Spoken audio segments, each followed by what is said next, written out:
はい、チャーリーさん。こんにちは。こんにちは。今日元気ですか？元気です。お元気はい。ですか？元気ですよ。チャーリーさん、日本ですか？今。今、うん。香あ、港今、にいます。香港帰ってきました。うん。Feel like learning Japanese is too damn hard for you?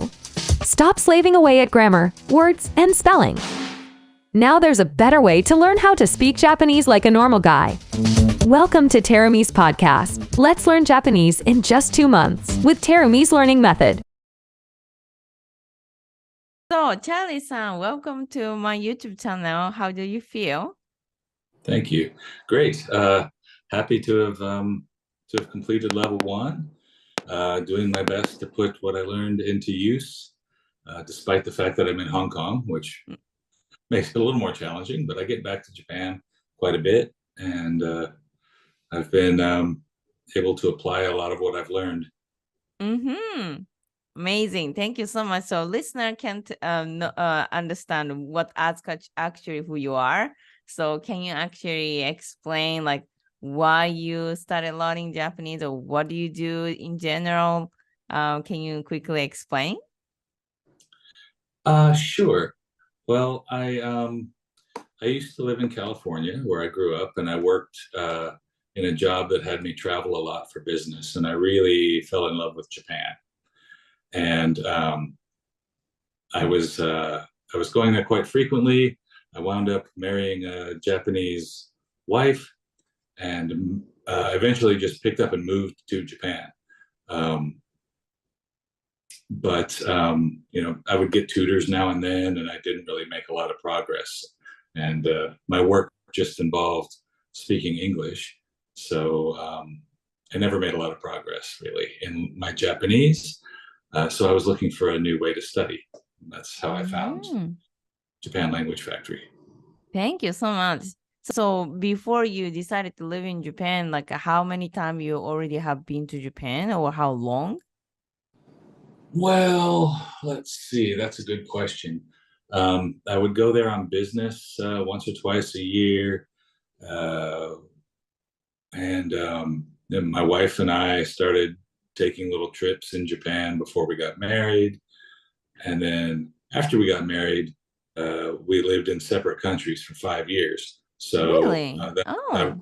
yeah, so that meant I went to Japan as often as possible. Um, so before I moved there, I must have gone there 15 or 20 times. Wow. People actually feel like, can I live there even if they like, right? So, It is intimidating, yeah. mm-hmm. So what do you think, start coming to Japan since when you start feeling like, oh, I should learn language? Well, I learned bits and pieces when I was visiting, like how to order a beer, how to Mm, ask what a bathroom was, basic mm, stuff like that.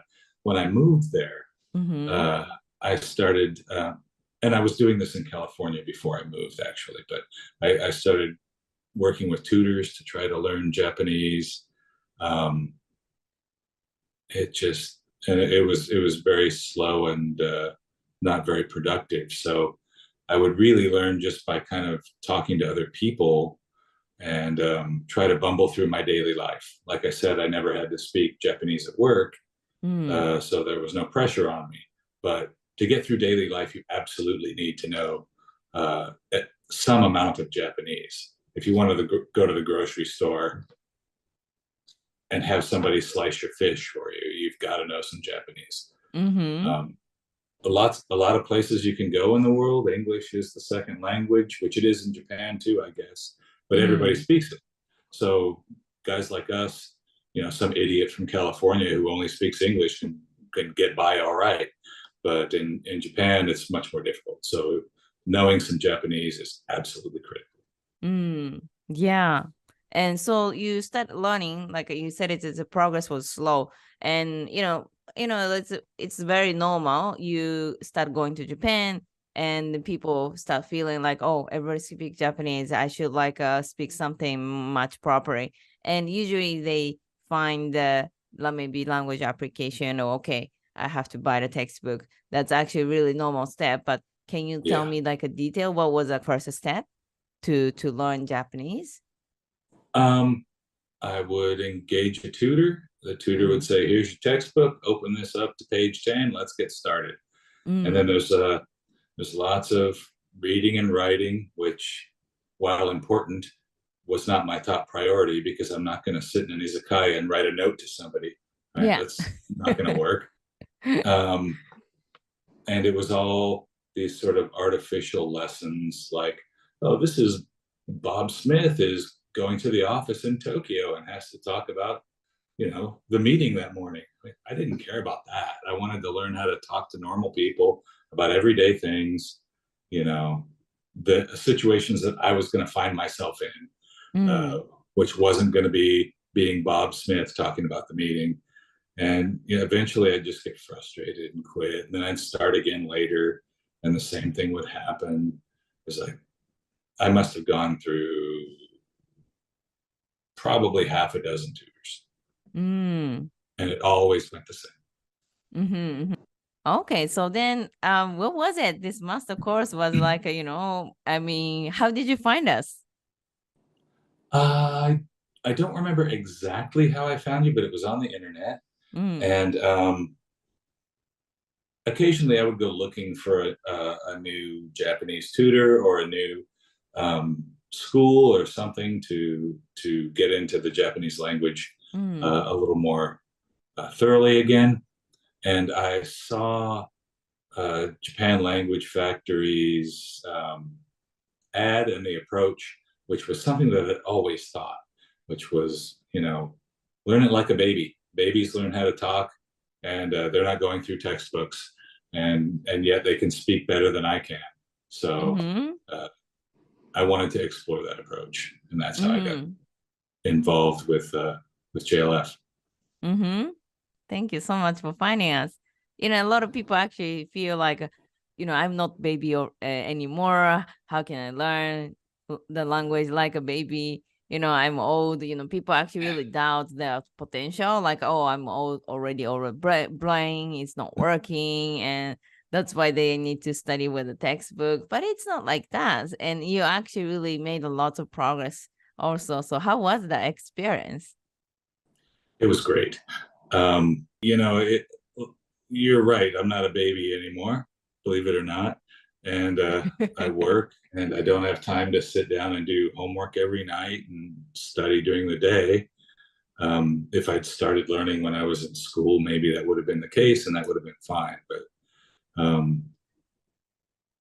once I got online on a Zoom call with my tutor, and we just started, picking a subject, and well, let's talk about this subject. Here are the things that you should be able to say.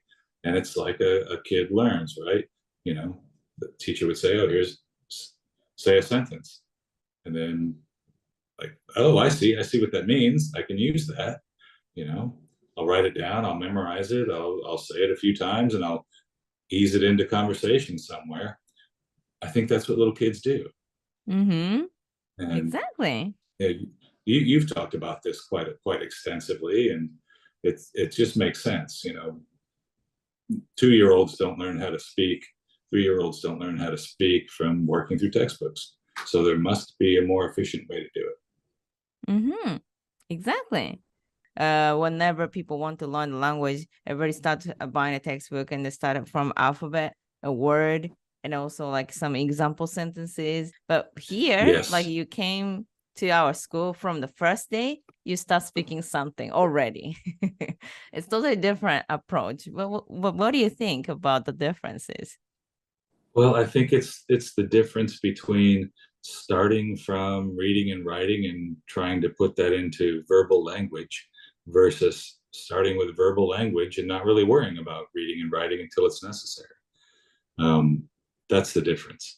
And if you're trying to learn how to speak from a textbook, you're going to sound like a textbook, and use words and sentence structure that normal people don't use in their everyday conversation. You're going to sound like a robot or some foreigner who doesn't know how to talk.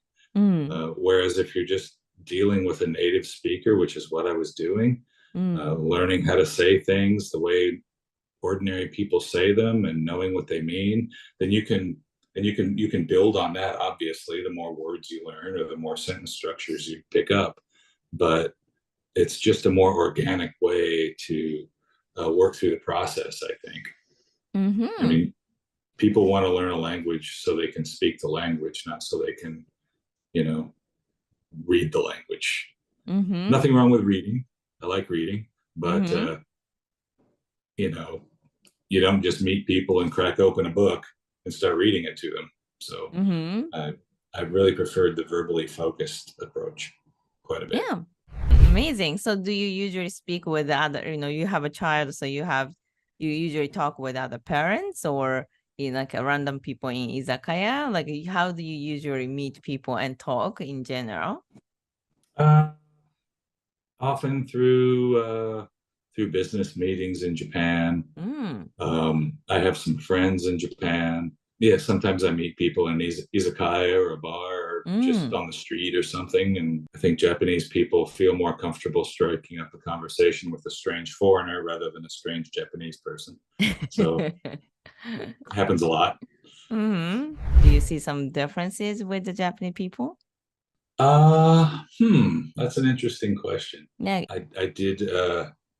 I did make it a point to learn how to introduce myself and begin a meeting in Japanese, and people really seem to appreciate it. All right, so Charlie-san, so lastly, like, do you have any message to the people who maybe can't start learning Japanese because maybe they feel like it's impossible to learn, even they live in Japan? You said you're not baby anymore, but people actually also doubt, like, I'm too old to start or something. What do you think? The age doesn't matter or not? I actually started learning English when I was 30, so I didn't start from baby, but yeah. I think if you don't start now, you'll either start when you're even older or you'll never start. So, you know, you're not going to have your first lesson and walk out fluent in Japanese, but if you walk out and you can say a couple of things, you're started already, and you just learn more. So I would say, you know, if you really want to live in Japan and not be viewed as somebody who's only there temporary and then going home, you should learn how to have some conversation in Japanese, and it's better to start now than later. Exactly. Are you expat live in Japan? You started living in Japan, you're super excited to communicate with locals. You can enjoy traveling, meeting people. And now you start using this textbook and you feel like, wow, that's so many. Elementary school textbook, another elementary school textbook, and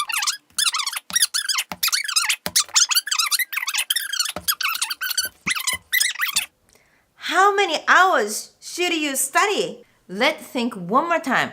In order to communicate like a normal guy, you can do everything in the basic everyday life. Should you finish all those textbooks? Otherwise, you won't understand what they're talking. You cannot express yourself, anything. First of all, there are always two ways to learn languages. One is documentational language. The other one is conversational language. It's like, once upon a time, grandmother and grandfather are living somewhere. Or, hey, what's up? How's it going? Which is conversational. What is the most effective way to learn how to speak Japanese? Textbooks can't talk to you, so you cannot improve your listening skill and pronunciation, how to communicate.